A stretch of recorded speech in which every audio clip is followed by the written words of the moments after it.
এক বাড়িতে আগুন লাগছে। আগুন লাগার পর একজন পর্দানসীন নারী, যিনি বোরকা মেনটেন করতেন, পর্দা মেনটেন করতেন, তিনি ওই বাড়িতে ছিলেন।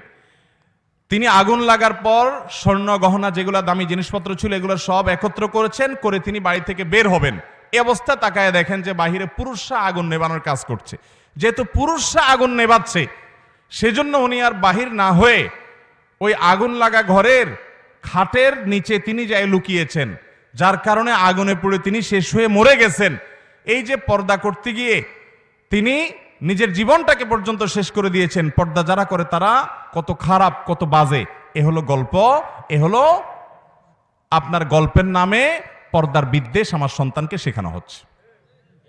ভাইরা আমার, আচ্ছা আপনি আমাকে বলেন, কোন বাড়িতে যদি আগুন লাগে, কোন নারী যদি সে আগুনের মাঝখানে পড়ে যায়, পুরুষরা আগুন নেভাচ্ছে, এই অজুহাতে কোনো মুসলমান নারী বের হবে না?